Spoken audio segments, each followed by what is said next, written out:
Magandang hapon po muli o gabi sa ating po mga kaibigan sa ibang bansa. Ayan, nagubad kasi nainitan. Ayan, parto po ito na ating pong papakita na sa ano no sa pinadala po sa atin galing Bicol. Ayan, parto po ito no na ating pong mga ipapakita. Pakita po natin lahat yung mga gamit na pinadala po sa atin. So ayan, sa mga bago na mapapada po sa ating pong munting channel, yan, baka naman yan, pakipindot na rin po yung notification bell para updated po kayo sa ating po mga upload ng mga video. So ito guys, yung mga kaagimat o mga kaagimat yung pinadala po sa atin. So ayan.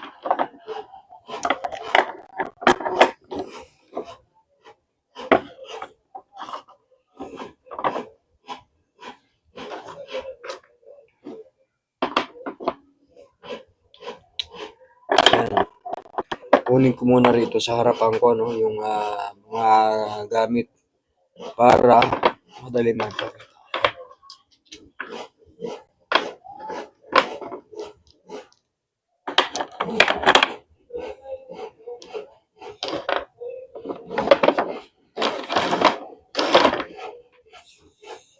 So ayan yung mga gamit na na yung hindi pa napapakita natin. So ayan, ito yung isang uri ng kahoy na pinutol na naging bato rin. Ayan. Ayan. Isang uri rin ng kahoy na naging bato. Ayan.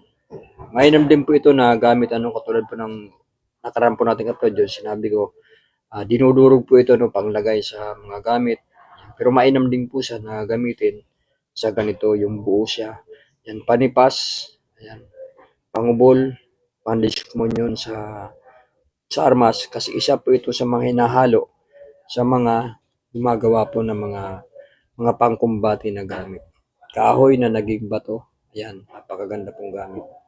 So, ayan, protection din po siya, no? Pwede rin po siyang dalhin sa mga sa mga driver, ayan, sa mga lagi pong tinatawag ng mga biyahero. Ayan, maganda po rin po siyang dalhin sapagkat protection din po siya. Ayan. Isang uri ng kahoy na naging bato siya. Ayan. Legit po yan. Wala pong retoke yan. Talagang original siya. Hindi po nakatikim ng liha yan. Talagang original siya. Ang lang po rito, linagyan ko po siya ng langis para maganda po siya. So, ayan. Tapos ito naman, yan, isang uri din po siya ng kahoy na naging bato rin. Ayan. Yan. Ano. Ayan. Ganon din po siya. Same lang yung kanilang bisa. No? Parehas lang. Kaya lang ito medyo maliit siya. Ayan. Isang uri ng sanga ng kahoy na tinapon siguro ng putol. Ayan. Kinain na siya ng kalikasan. Naging bato. Ayan. Napakaganda rin po nitong gamit pang-proteksyon.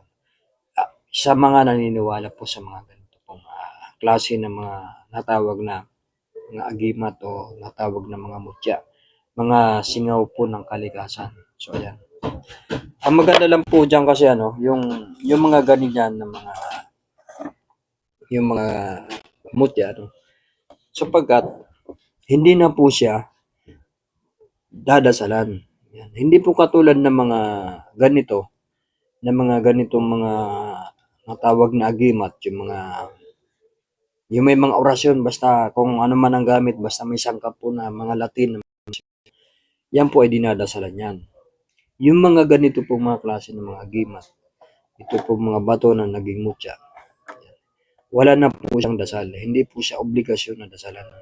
Sapagkat ang pinakakain lang po rito nila, pinakapakain sa kanila, yung langis na ipinapahid po sa kanila, yung para maging ganito siya, kakintab, para maging buhay siya, lagi tingnan. Yun po yung binibinyagan yung langis o binibindisyonan ng isang espiritual para ilagay sa mga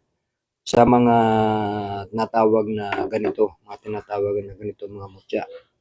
Yan, sapagkat sa hindi po nakakalaman bakit kinakailangan na pahiran ng langis yung mga ganito pong klaseng bato. Yan, sapagkat yung mga ganito pong klaseng bato, Yan. Kahit saan po yan na kukuha. So, ibig sabihin, may mga bagay na katulad sa hindi natin nakikita na sa mga anak nila, no, ito po yung mga batong yan. Meron po mga bagay dyan na laruan ng mga anak na engkanto o engkanto. Ano. So, kung ano bang pong infinite ang nakalagay dito sa mga ganitong bato o mga negatibo, kapag pinahiram po siya ng langis na may bindisyon, sila po ay nalulusaw. Para bang pag pumasok ka sa ano, no, um, parang bindita.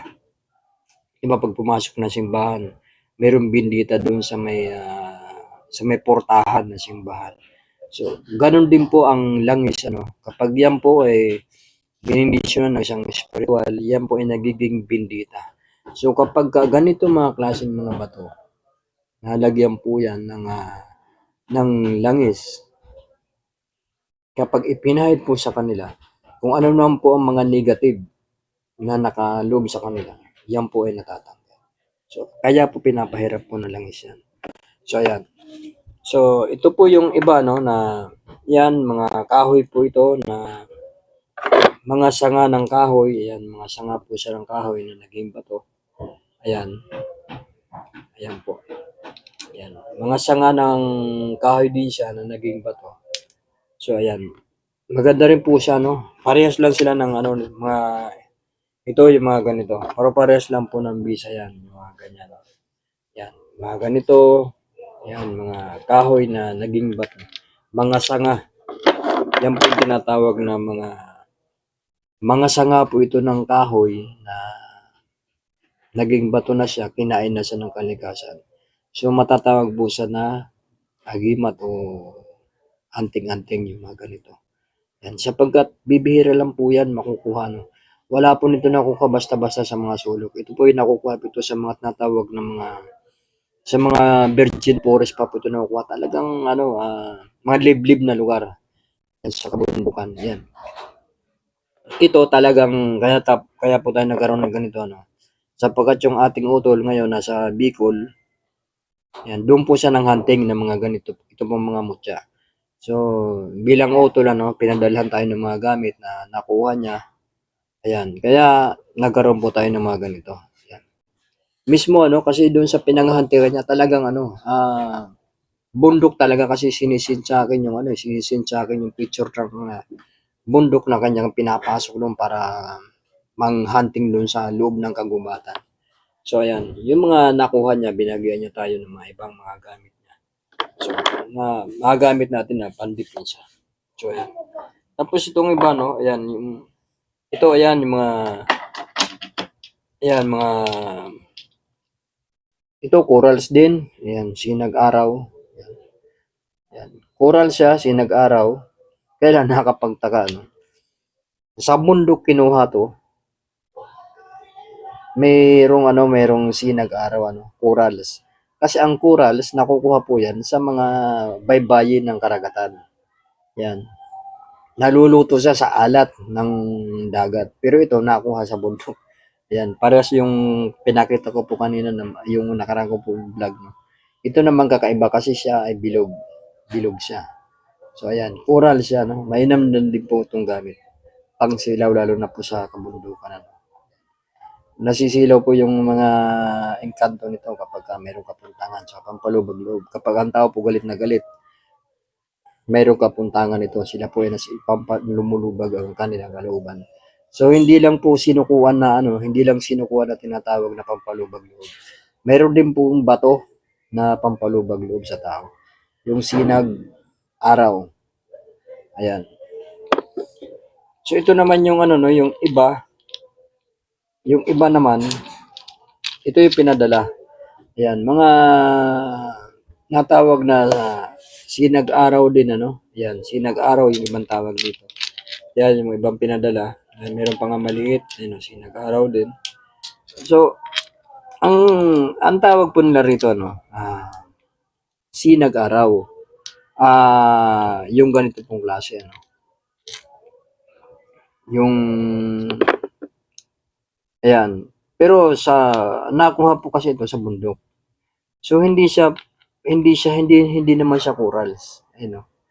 Alam niyo po ba sa bundok pag kung sino po nakakita na po ng mushroom sa kabundukan, yan.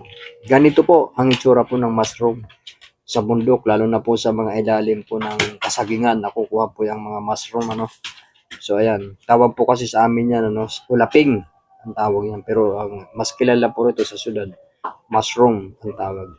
Ganito po ang mushroom na nakukuha, na nagpakatubo po ron. Nakukuha po yan na marami ang mushroom doon sa mga malapit na mga bulok na mga sagingan. Mas marami po nakukuha niyan sa mga mushroom. So ayan, mainam po ito na gamit, no. Mainam din po siyang gamit sa ano, no, sa negosyo, yung mga ganito. Mushroom.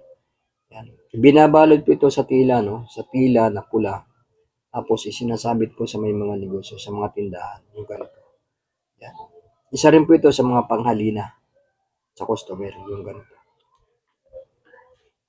Pero ito po ang ating po mga pinagsasabi rito. Ito ay para lang po ito sa mga naniniwala po sa mga bertud po ng kaligasan. So, yan.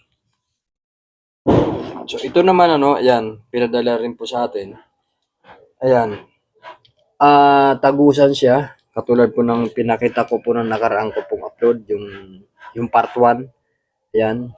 Tagusan din siya na pwede po siyang pang necklace. Ayan, sa pang kwintas.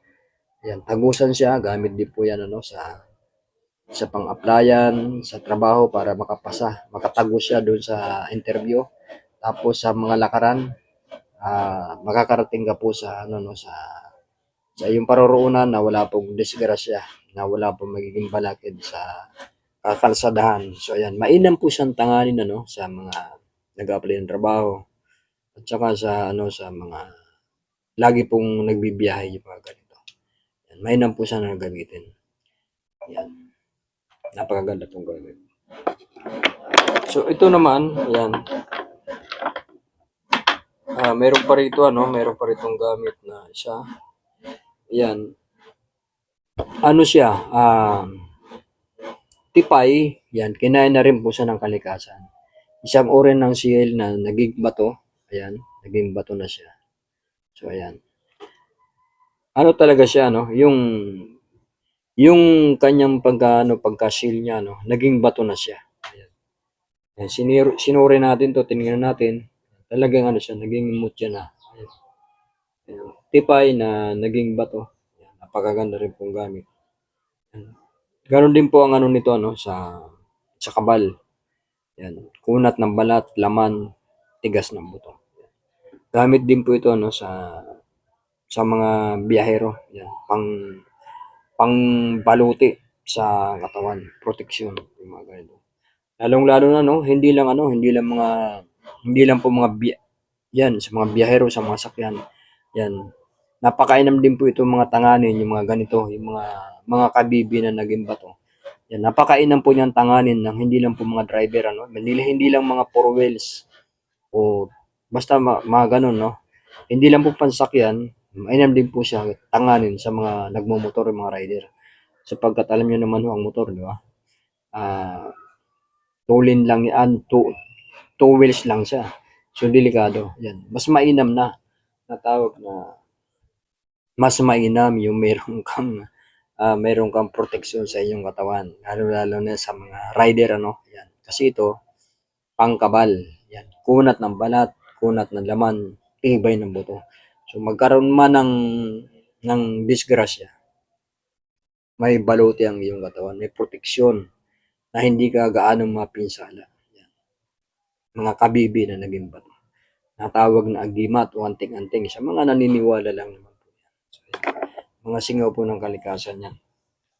So ito naman yung iba, no, ito pinadalhan din po tayo na sa yung si Utol. Yan, isa rin po ito sa mga pinadala, no. Yan.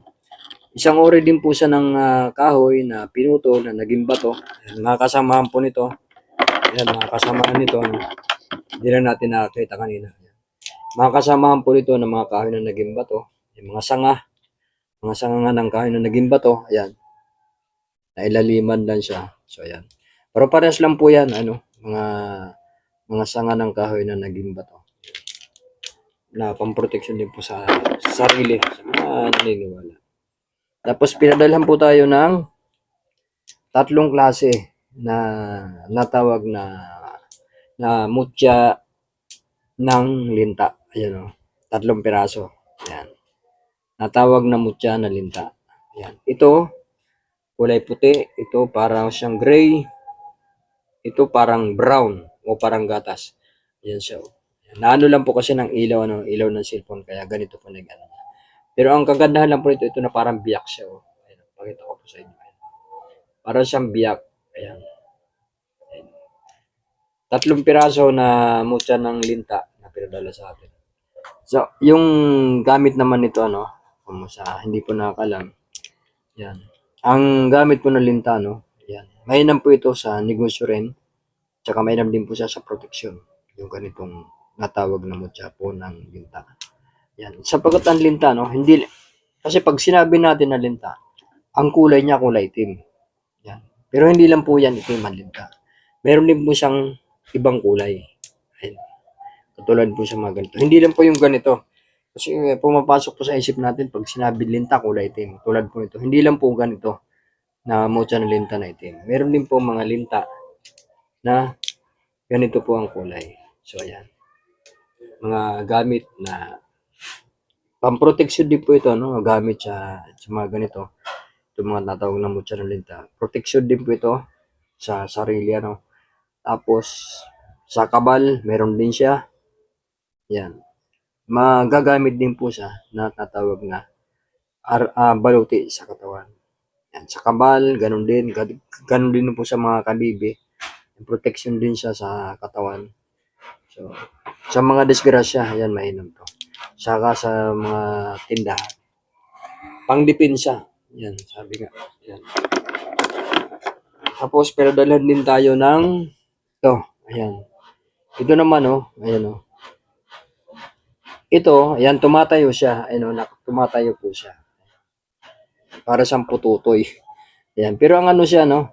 Yan ang tinatawag na mutya ng kandila. Ayan, oh. Ayan. Tumatayo po siya. Ayan, oh. Ayan siya. Tinatawag po na mutya ng kandila. Ayan, oh. Tumatayo siya. So, ayan. Sana ang pagtitirik ng kandila, no, yung madasalin. Yan. Bagay ito sa mga madasalin, yung ganito. Sa mga madasalin, mainam po ito na gamit. So, ito naman, ano, pinadalhan tayo ng natawag na batuara. Yan. Tagos po ang liwanag nito, ano, crystallize na siya.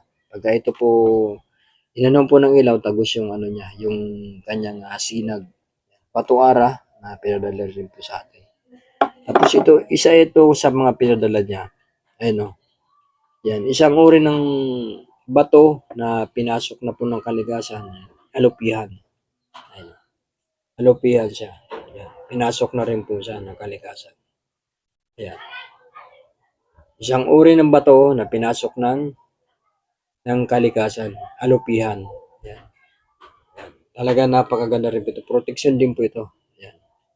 Siya ganito. Pamproteksyon sa sarili. Mainam din po ito tanganin ng mga driver yung mga sa mga lakaran. Hindi lang driver ano na 4 wheels o 2 wheels o kaya sa mga lagi pong nasa labas ng bahay. Yan, mainam po ito na so yan napakita na po natin yung iba pong mga gamit na ipinadala po sa atin. So yan na po yung mga gamit, no? Parto po na ating pong pagpapakita ng gamit na pinadala po sa atin ating pong utol. Ayan. So ayan, maraming pong salamat sa mga silent viewer, mga sumusubaybay sa vlog po natin. Maraming pong salamat sa inyong pong pagsuporta. Ayan, baka naman suportahan nyo rin po ang ating pong reels. Ayan. Same din lang naman po ang pangalan, Commander Kalanchaw. Ayan, nagre-reels po tayo sa isang minuto lang naman yun, yung ating pong pakita doon sa FB. So, nagre-reels po tayo. Ayan, baka naman Yan, baka pwede nyo po kong suportahan sa akin pong pagre-reels. 1 minuto lang naman po yun, yung ating pong pagpapakita ron ng mga gamit. So, ayan, maraming pong salamat. God bless po.